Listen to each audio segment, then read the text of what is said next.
Okay, how is everybody on this lovely Tuesday? We have strategies for online teaching. This session is really about there's so many people quickly shifting into online teaching, and I wanted to give you some of my experience to see what we can do and some experience from people that I know. So let's get started. Firstly, a few questions for you. Who are you? So where are you today? Can you all type, where are you?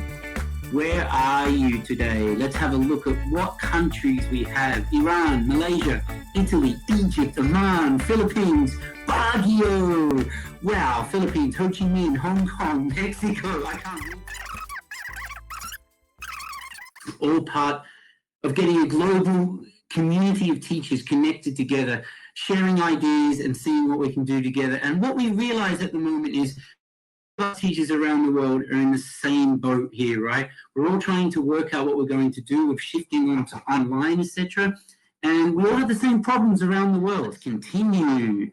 So today we're going to do 4 things, okay? Firstly, we're going to talk about getting started. And then we're going to talk about the do's and don'ts, and I've got some tips from one of the heads of academic experience at one of the biggest online providers in the world. I'm going to talk about things you might not have thought about and then wrap up with some final thoughts. So let me get started. I don't understand why I can't plus. Yeah, unfortunately, it's maxed me out at 100, but oh well, lots of people will miss out today. So getting started. Firstly, let me ask you a question. Who has taught online before? Has anyone taught online before? Yep, great. And who hasn't taught online? Just put, yeah.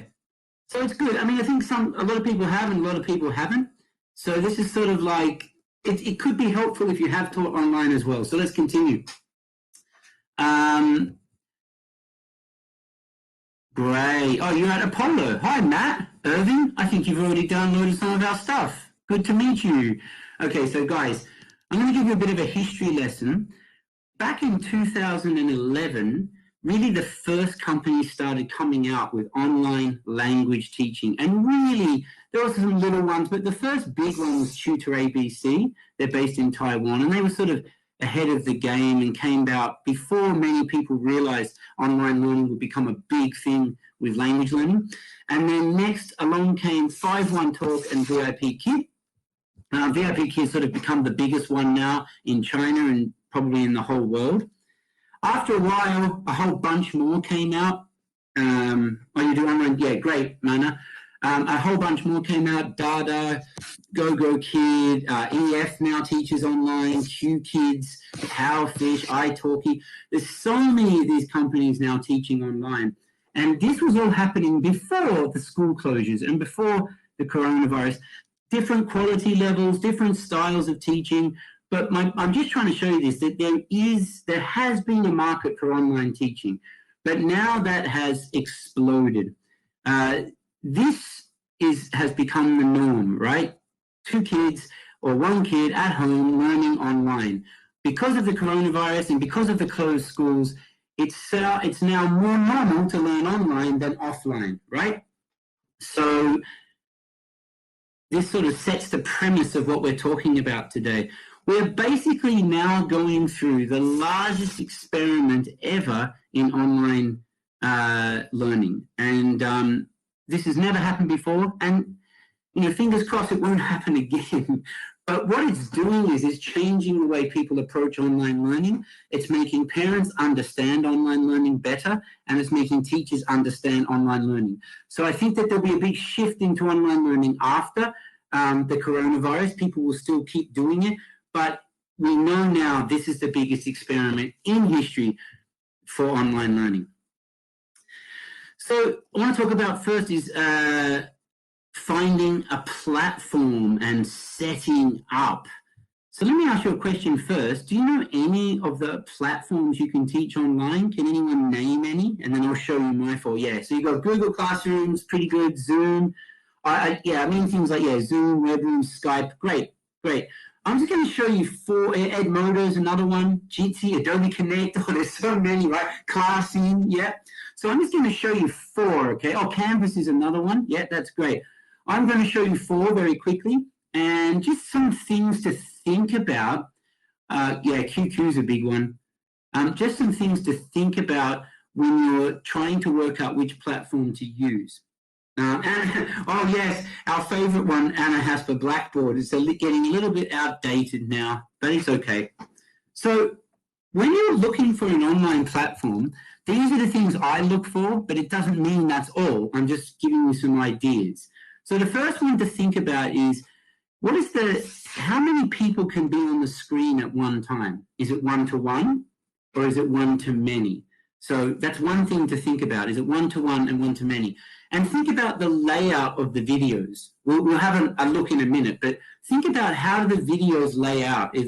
Are they all across the top? The students down the side, or can they be moved around?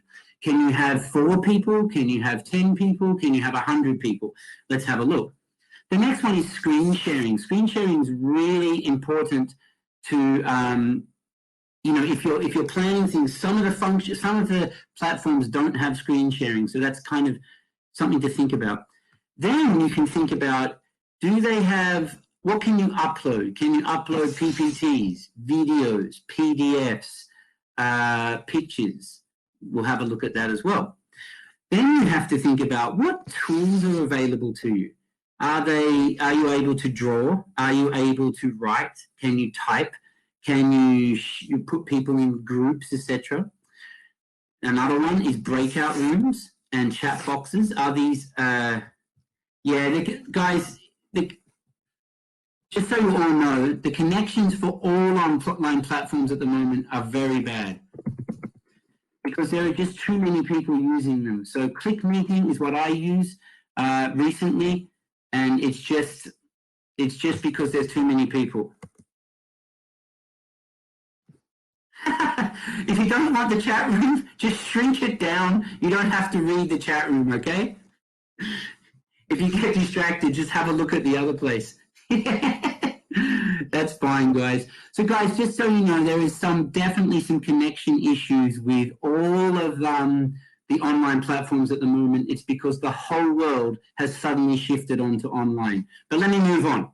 Another thing to think about is the background designs, and do they have a learner management system? Do they have a learner management system? So let's have a look.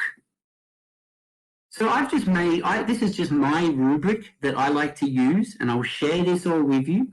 And I just go in quickly and have a look when I'm trying to find an online platform.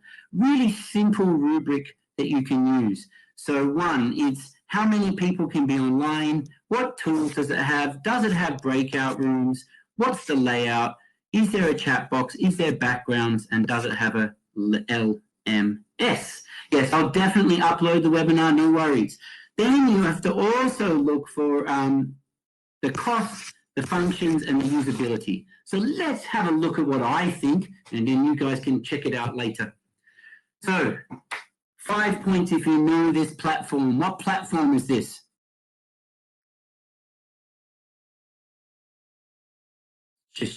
Yes, great. Now I know my screen is working. Great. So this is Zoom, okay? So firstly, this is my opinion on Zoom. It might not be your opinion, but it's just what I think Zoom is, you can have like 1 to 100, I think is the most or more on the screen. So it has 1 to many. It has very limited functions. You can really only have pens, you can screen share, you can erase, but there's not much you can do. You can upload you can show your screen, but you can't really upload content. It's okay. It has breakout rooms. You can use them for if you buy the $14.99 per month package. It has multiple layouts, which is nice. You can have like 4 together. If you've got a class of 6 kids, you can have 6 in a grid, or you can have them across the top. That's kind of nice. It has some backgrounds, so you can have like an image in your background, or you can plug some things in. And it has a very basic learner management system. For me, I think it's an okay cost. It's not very good functions, but it's super simple to use, right? You just do it, you share your screen and go. So it's super simple for everyone to use. It's not very good for kids because it's more set up for adults, but pretty cool. Next, who knows what this one is? Who has seen this one? No, I'm not going to show a video on Zoom now, no. So ClassIn, yeah. ClassIn is a company based in China. They developed, so they have, it's just basically a platform that you can go and use to teach online, and it's specifically for teaching online. It's pretty cool because you can actually upload all your content before, so you've got all this nice content that you can use. You can have a lot of functionality here. There's pointers, there's dice, there's blackboards, there's drawing. You can go into the back end and set the background. You can choose what background you want to make, which is kind of cool. You can send prizes to the kids. I've just blocked the kids here so you can't see who they are. And you've got multiple layouts. So I'll send you all this after, but yeah, they only have 1 to 12 is the maximum you can have. The prizes are really cool. Like you send out, like you press a button and a trophy goes to them. You can choose different prizes to send. Lots and lots of functions. This was really made for teachers to teach. They have breakout rooms. They also have blackboards. So you can like send a blackboard to a student. They can draw on it and send it back and the other kids can't see it. That's pretty cool, having the blackboards. It has private chats that you can have with the students, very customizable background. Anything you want to make for the background, you can make, and it has a full learner management system. Now, it's highly functionable. It's a little bit difficult to use at first. It's a little bit difficult to use at first because, there's quite a lot of functions, so the kids sometimes miss out, some of the functions. The only other issue about it is they do their pricing a little bit differently.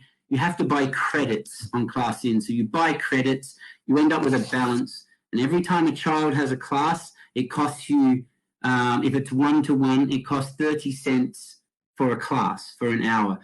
The more students you have, the more expensive it is because of the video speed. So the other problem is you have to buy a couple of $100 up front. But it's worth checking out. ClassIn, very, very high functions. The next one, has anyone seen this one before? Has anyone seen this one before? This one's like a new player in the market, and I really recommend checking it out. They're called LearnCube. LearnCube are a smaller company, but they're growing very fast. And LearnCube, their idea is to make it super simple. Yeah, LearnCube here, super simple to use. And it's kind of like it's a classroom plus a whiteboard plus video. You can just have the whiteboard if you want to. So check out LearnCube. LearnCube, you can have 1 to 10 students, lots and lots of functions, very customizable backgrounds, a very good learner management system. The major problem is you can't change where the students are on the screen. So it's very hard to have communicative language teaching when you have to keep the kids into the bottom left-hand corner over on the side here. Check out their pricing, pretty good, $14 a month. You can do quite a lot with that. So that's called LearnCube. Yep, just go learncube.com and you'll find them. I'm not trying to sell for them. I'm just helping you because I've already done a lot of research on this. And then lastly is our friends at Skype. And Skype are great. I mean, they were sort of the first video online platform really to make it. They have 1-to-1. You can do 1-to-many. Basically no functions, no breakout rooms, not very many layouts.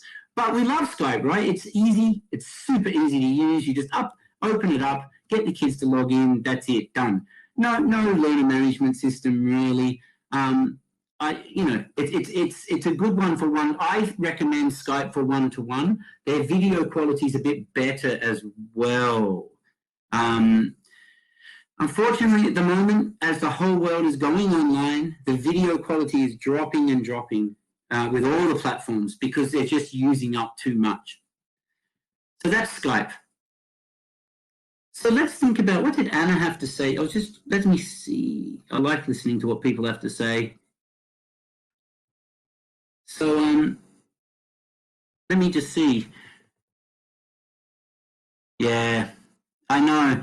Unfortunately, let me just type this on, all online platforms are experiencing, I can't spell, experiencing lags and connection issues.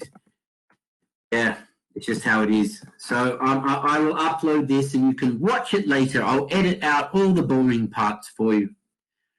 So step 1 was finding your platform. Step 2 is setting up your teaching space. Very important, and people don't think about this very much, I don't think. There is so much you can do with your teaching space. You can see, I'll just give you some examples, but you can see, a lot of teachers might have maps here behind, or they have names up behind. There are so many videos online. I mean, Google Classroom, sorry, I can't use it in China because we are not able to use Google in China. So you can have a search online for some reviews on that. So the backgrounds become a really important thing for teaching. What I think you need to think about, my tips are, your children are coming in, and if it's just a plain background, remember you're trying to excite them and engage them, so make them feel like they're still going to school. When you go to school, there's pictures all around you, and there's books, and there are flashcards and lots of things, right? So I just want to show you some examples I really like. This teacher I really like because they've got the background with a whiteboard. They've got this really nice setup here with all their stuff underneath. Everything is available, a nice comfy chair, and the computer is here. Also with this teacher, they can stand up, so they can actually do some nice activities, full body activities. So really think about how you can set up your teaching space. Here's 2 more examples. I really like what this teacher's done. They have these nice pockets here. Yeah, exactly, Anna. These really nice pockets, so they can quickly grab some flashcards. They can quickly grab some letters. This one's made it very homely, so this Amanda teacher must be someone that's really thinking like, I'm going to show them who I am. And as Anna said, so have all your resources close by. If you have all your resources, I can show you, I have everything here on my bookshelf, right? So I can quickly say, okay, I've got some flashcards ready, ice cream, I've got all my textbooks if I need to show something from the textbook, right? I've got hundreds of books on this bookshelf in case, I need to read something, so I can just quickly say, oh, okay, let's read about the scarf, and we've got books. I always, top tip, I always have my blocks. Blocks are so useful for everything. So if you have blocks, you can use it for colors, you can use it for pronunciation activities, so many things. Mini whiteboard is a beautiful one, really, really helpful, mini whiteboard. One tip I can show you is make sure that your camera can go down and you can start doing things on the desks for the kids to see. That's something that people don't think about, right? So you want to be able to do things on the desk, like I'm going to the shops or something, and you can start really manipulating. Make sure you have your pencils and make sure that you have blank paper.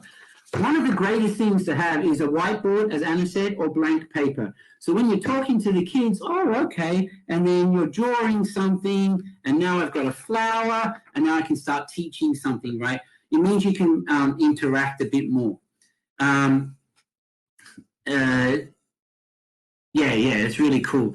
I love all this. And also, two more, as Anna said, Remember your lighting. There's nothing worse than coming to a class and the teacher's all dark and you can't see them properly. So remember, nice bright room, whiteboards, standing room. I love the idea that you can actually stand up while you're teaching, because that's part of teaching, right?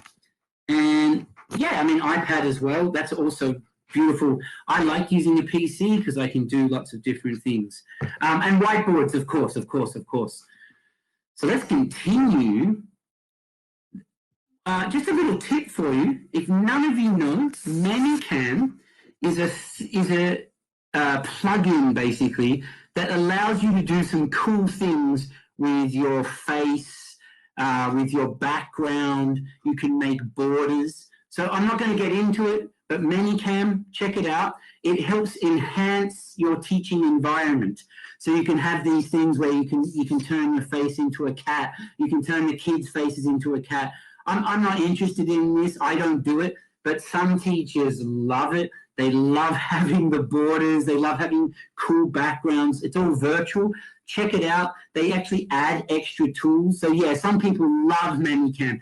I've never been a fan, but I would be remiss if I did not recommend it. Yes, very cool for not for older grades. That's ManyCam. Check it out. So that's getting started, guys. The next thing is do's and don'ts. So there are lots and lots of things you shouldn't do and you should do. I spoke to one of my good companions, but before I show them what they did, actually, no, otherwise the chat box will go crazy, so I'm just going to leave it for now. Do's and don'ts. These are top tips from top people. So I spoke to a very close companion of mine or friend of mine, and this is Ross Thorburn. He was going to join us today, but he has been the head of teaching at 51 Talk. He was also the head of teaching at Dada, and he was also the director of training at EF. So he has more experience than anyone I know. Okay. Don't worry, we'll get to that. What was on the one before do's and don'ts? Oh, sorry, this was what was coming up next, do's and don'ts. So moving forward, so Ross Thorburn has been the head of teaching at 51 Talk and at Dada and at EF. He's also a Trinity College London assessor and course director, and he's also runs the TEFL Institute of Training. So I spoke with him recently about what are your main things about teaching and what online, and what do you notice? What are the differences between on and offline? And would you give me your highest do's and don'ts, your top do's and don'ts? So I spoke to Ross. He actually released a podcast yesterday on this exact topic, but he is an expert, and I really wanted to look at what he had to say. So these are all his do's and don'ts. You don't need to read them now. I will share this with you so you can have a look after. But these were Ross's top tips. And I'm going to show you some of the things he talked about. And I agree, because I used to work in one of the big providers as well as a trainer. So these are the top do's and don'ts in random order. Number one, do. Do teach your kids. Yeah, we'll get to group work. Do teach the kids how to use the platform first. So many teachers start teaching online and they forget to tell the kids how to use the platform. Don't assume kids know how to use the platform. It can be very difficult for them. They don't know where the camera is, maybe. They don't know where the pens are. They don't know where everything is. So, number one tip, when you start teaching online, teach them how to learn online. So ask them, where is the camera? Get them to block off the camera. Get them to wave something in front of the camera. Tell them to bring something and show you in front of the camera. And then they know where the camera are, okay? We'll talk about parents in a minute. Tell them to find a pen. Draw something on the screen, right? Yep, I'm getting there, Anna. Get them to draw a circle, do something simple. Ask them to type something into the chat box. And most importantly, Ask them to speak, because so many kids don't even realize that they can speak. They think they're watching a screen. They don't have to speak. So this is one of the first ones. Teach your kids how to use the platform. Number 2, be very aware of the content in the textbooks. A lot of schools will now just upload their textbooks to the platform. But most textbooks for English teaching, they start with greetings, and then usually one of the first units is classroom objects, like this. So just be really clear, when the kids are in the online classroom, there'll be a whole bunch of different classroom objects. Okay. And so just be aware that when you're in the online classroom, they have to learn about some other things. It's not just pen, pencil. There's things online as well. But they're going to be looking at the content thinking, oh, this is all just like a pen and pencil and ruler, and not realize that it's the same as when it's online, just in a different format. One tip for me is, when you start teaching online, try to find the simplest topic you can think of, and that they don't need to think about the language, because they've never been online before. They've got to get confident about it. Once they're confident, then you can start pushing them with more difficult language. Number 2, so many schools, they will say to the kids, please circle the monkey, for example. And the teacher will say, please circle the tree. I think this is a complete waste of time. You should ask the teacher, ask the student to tell you what to do. So the student says to you, teacher, please circle the elephant. And then the teacher is circling, but the student is speaking. The student is in control. Really, a student circling something on the screen is receptive, kind of interesting, doesn't show much about learning. It just shows that they know what it is. So get them to ask you, right? And then so if the student says, circle the elephant, and you circle the bat, you make a mistake, you know that the student, you're checking whether the student knows. The student will then have to correct you. So they're using the language, they're in control, and they're telling you what to do. So make it a two-way experience, rather than just circle the tree, circle the elephant. That's not really exciting teaching at all. Yeah, exactly. Playing turns. Really, really good point. Playing turns. And then the same again. When the student's asking a teacher questions, tell them to ask about every slide. Every slide, they should ask you a question. So many teachers we watch teaching online, they forget to make it a two-way interaction, like I'm doing now, right? But yeah, the student could ask, what animal do you like, teacher? Oh, I like the elephant. Great. There are thousands of questions they could be asking here. There's just infinite amount of questions, right? Do you like TV? What color is the apple? What color is the tree? What is next to the tree? What is next to the bat? Is the bat above the milk? I mean, there's just so many questions, right? And it doesn't have to just be circle the bat, circle the thing. Get creative and think about it. This is one of my favorites. I do this in all my offline classes and my online classes. I say to them, you can't. Yeah, Matt, I would say learn it through routine. Build up to it. You do it first, then get them to do it. But look, you're going to be talking to them every day. So this is one of my routines. I tell my students, class doesn't start till you've all asked me 3 questions. And in the first lesson, they're nervous. By the second lesson, they all just run to the class and they want to ask you, right? Ask 3 questions to start the class.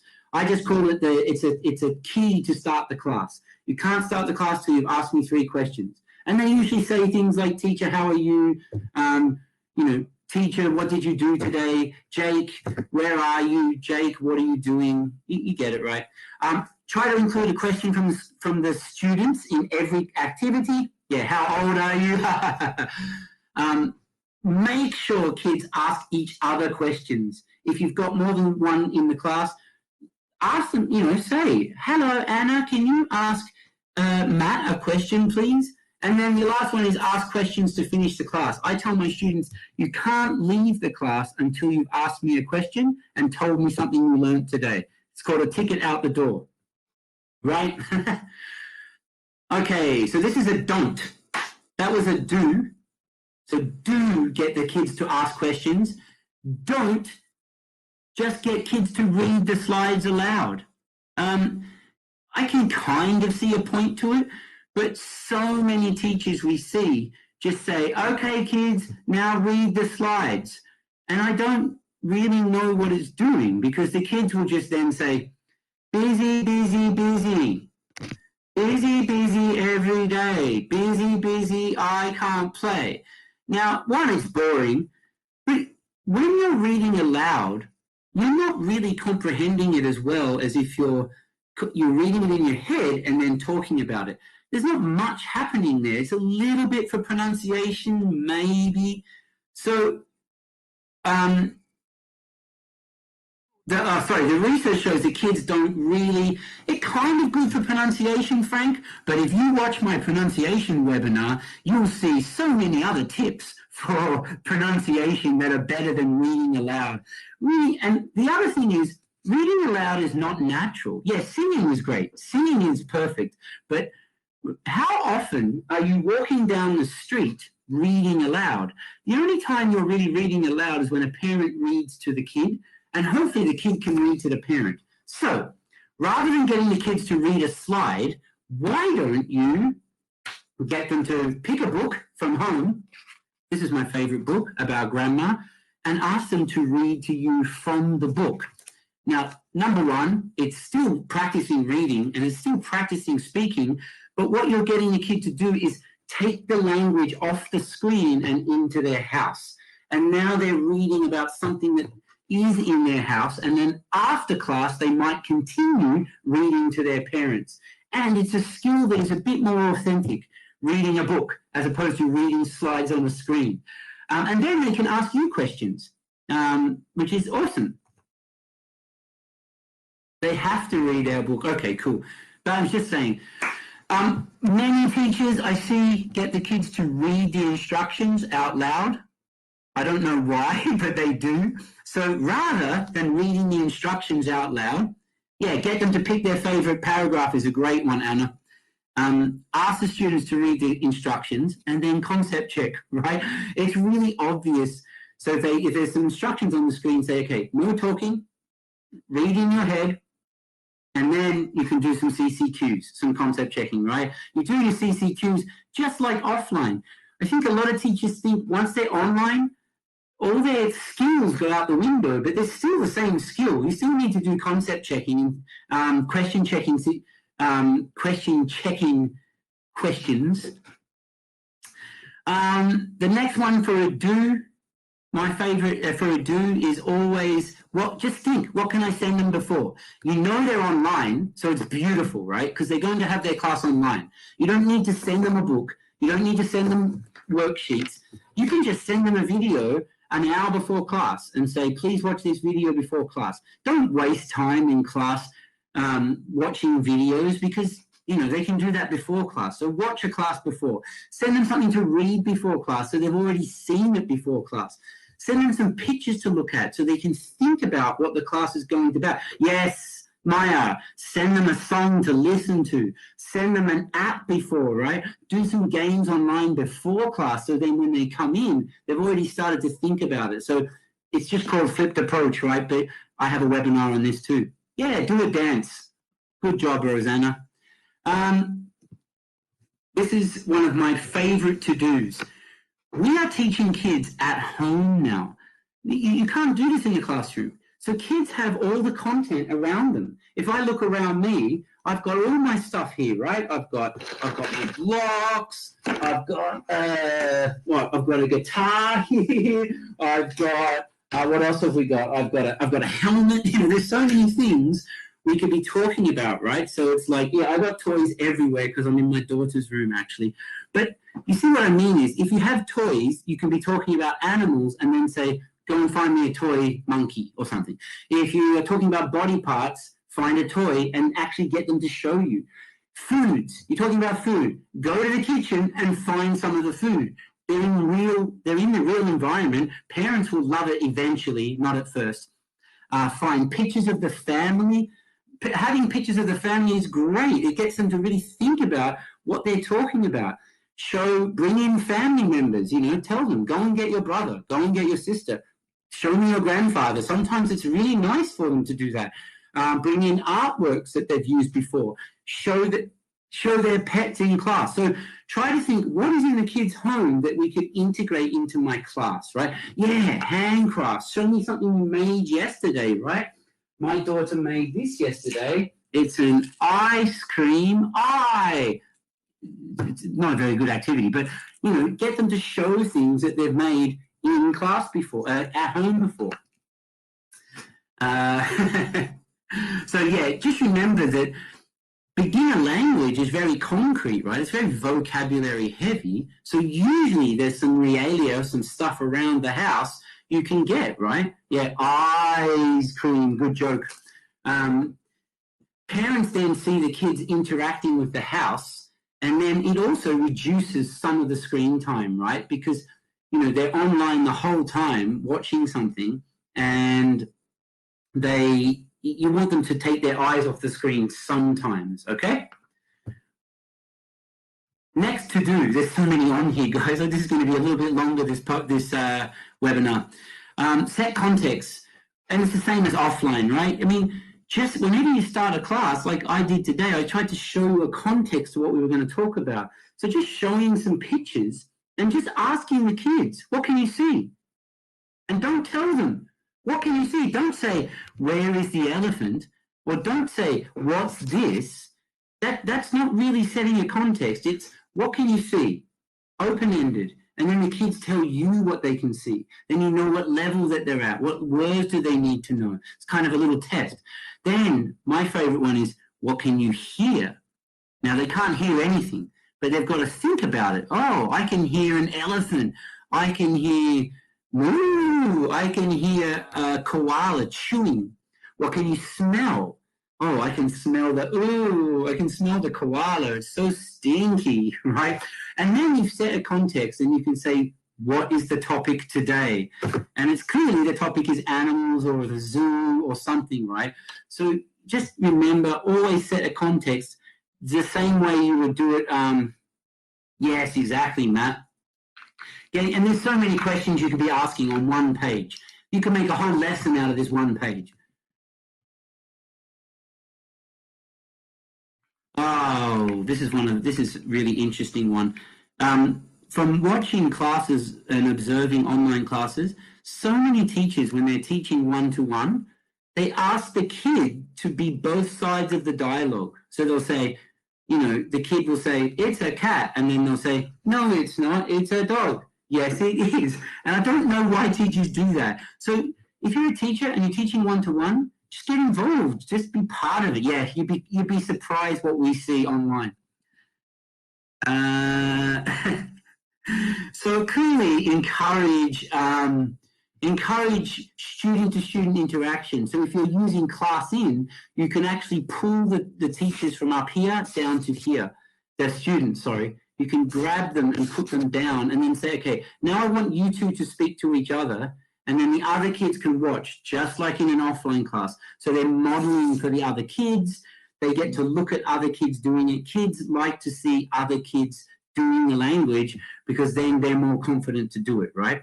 Rather than just you and the teacher. This is one of my top tips as well. This is just from me. You can't do that. You can do it with Zoom, but you can't do it with. You can do it with Class-in and some other ones. Keep it simple, right? Keep it simple, stupid, or keep your slides simple. KYSS. Just there's so much going on the screen. There's always these, there's lots of things here happening. There's videos going on. So the learning, what they're focusing on should be quite simple, right? Should be something nice and simple. So just when you're building things, make it really short and keep it short and sexy. Yeah. So for example, today I've got 80 slides. Don't think of it as always just being one slide, two slide, in a textbook, because it's not going to work as well on the screen. Next, another tip. This is actually one of the tips from Ross. If you have a folder, get folders on your desktop that have lots of pictures in them, and make sure that they're ready to go. So when you have spare time, just download animal photos, download pictures of houses or whatever you need, transport, etc. So I always have all these animals in my folders. So very quickly, if a student asks a question, I can just pull out something from a folder. Sometimes it's hard to find something, so you've got to think, oh, I can just have all my folders ready to go, and then you can just quickly upload a picture or just show on your screen a picture that you have, and that's a nice way just to keep the interaction going quite quickly, and if they're prepared earlier. Yeah, so as I said, have lots of materials ready to go. I always have, as I said, I have flashcards ready to go on my sides here. I have books ready to go. I have a picture folder. I have a videos folder. And I have, toys and puppets and blocks, lots of stuff ready to go. Okay, that was a lot. That was sort of the main part of the session today. It was just all the do's and don'ts and some little ideas for you. I just want to go through 5 things you might not have thought about, and these are super, super important and a little bit more serious, okay? So number 1, things you might not have thought about before. Number 1. What's the problem here, guys? What's the problem?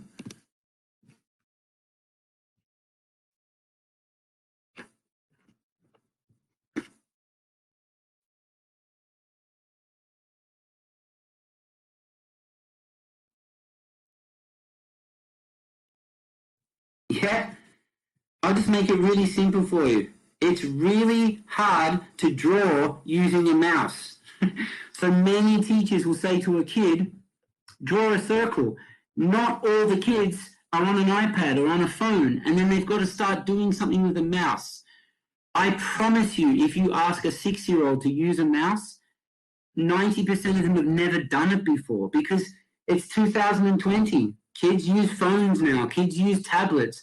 So if they're on a PC, just be aware that they might be using a mouse. And tell the parents, get a very easy one. They're big, for a kid. So just be aware of that, okay? That's one of the ones you probably didn't think of. Number 2, just because you're using a PC doesn't mean the same functions are available on the tablets.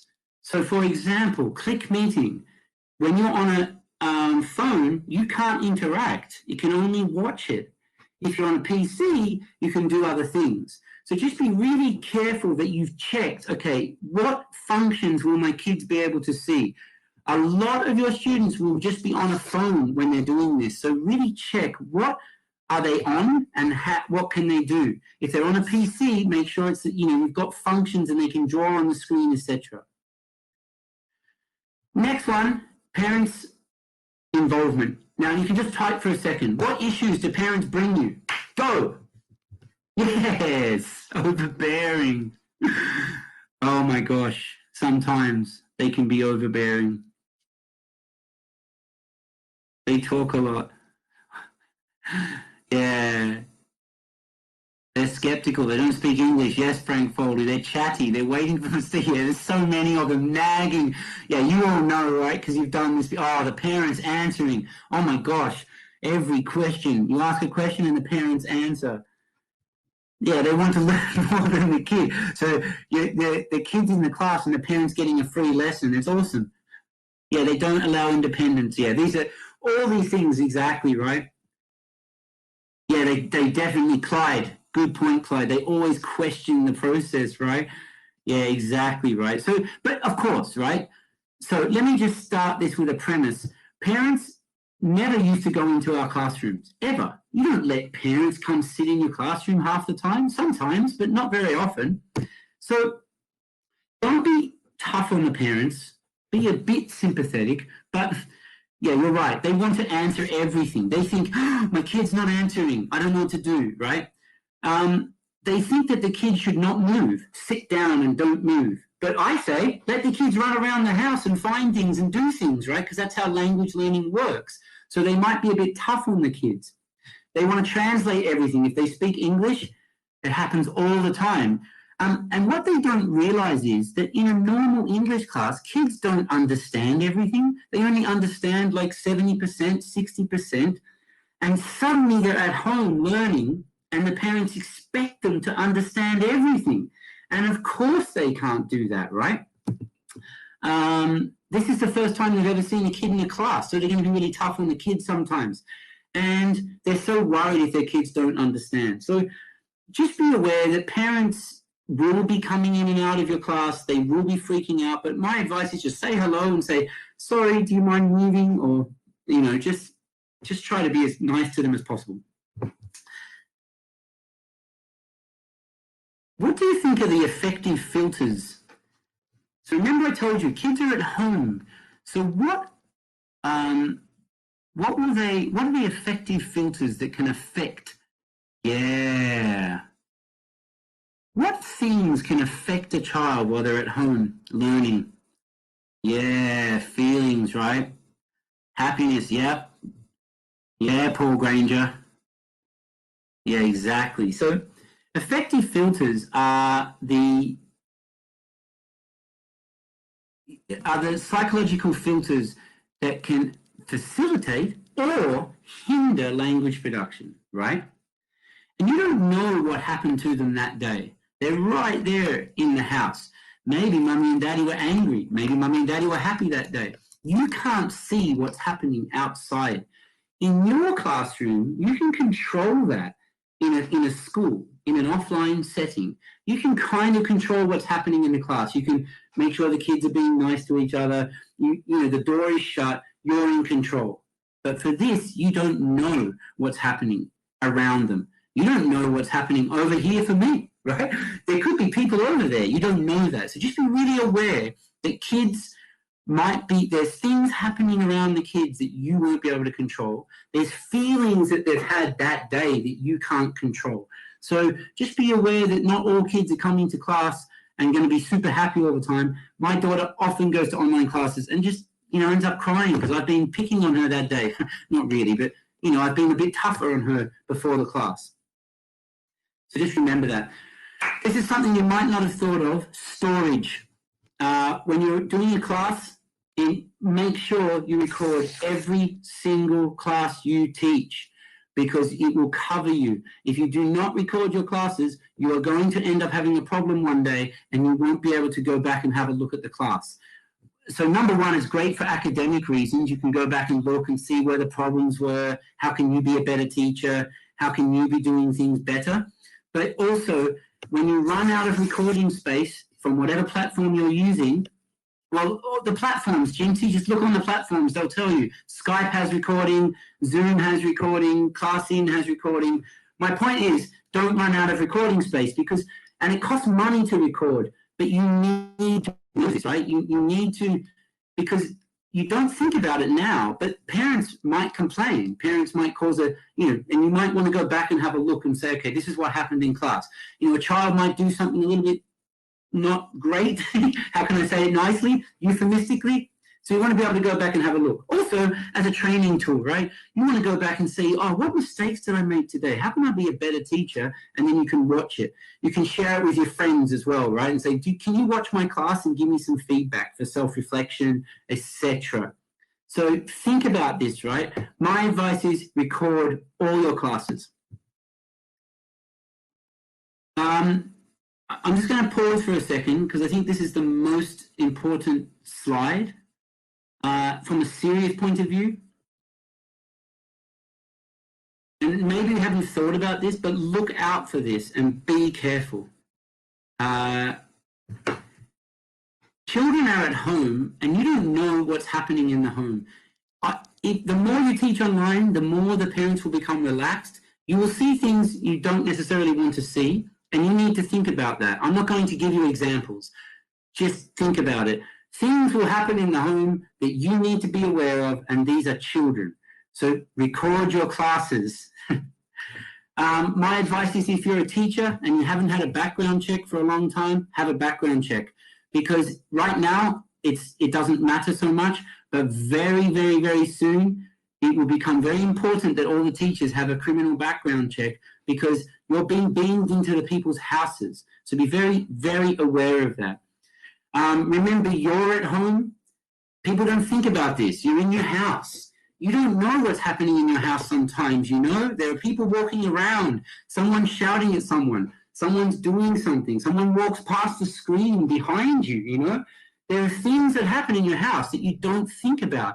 Now, I've worked in a big online company before, watching classes, and some of the things I've seen, you wouldn't believe what I've seen happen. And you're being beamed into other people's houses, so be really, really aware that you might see things you don't want to see. Kids don't always want to see things that are happening in your house. Remember, you're not in control of the environment that the kids are in. And this is for the first time for you if you're a teacher offline. You've never thought about this probably. Oh, I'm in their house now. Imagine, the way I think of it is this. Imagine you actually went to their house. How would you act? How would you act if you went into someone's house? You'll be polite and courteous and professional. Dress nicely. Don't come to a class in weird clothes and things because different cultures, different groups. Just be really professional. That's all I'm saying. That's good you live on your own. So here's some final thoughts to wrap up, guys. At the moment, we're all in a new world. Learn from other teachers. Learn from other people. Yeah, lock in the cat.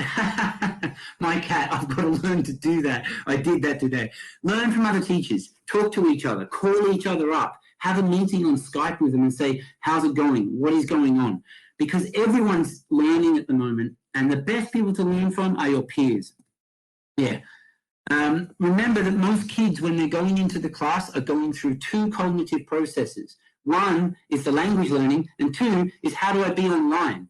So make sure that it's like, don't just assume that they can do both things at the same time, right? So try to keep it simple, right? So if you got some new language, make it simple because they're still learning to get online as well. Oh, that was a mistake. Be professional and be cautious. You know, always assume there's other people watching your classes. You don't know. There might be 20 people in that house watching your class. So be really careful. Be cautious about what you say. Being professional about how you speak to people, right? I know it seems like a worry, but I have seen this too many times. Don't talk about certain topics, right?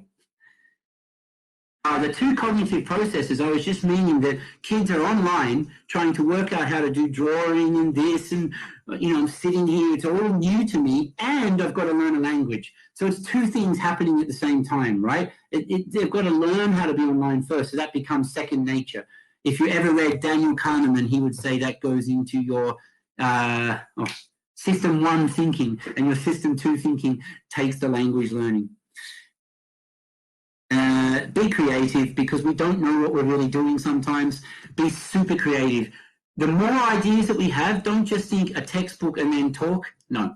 Think of all the coolest things you can think of. I don't know. I don't have all the answers. Next week, I'll have some good answers for you, some great activities. But this, just be as creative as possible. And lastly, and I kind of say this every time, if it's offline or online, ask yourself, is learning really happening here? How do I know someone is learning something here? And I'll be running a webinar on this soon, but constantly thinking, is this child learning something? That's the most important.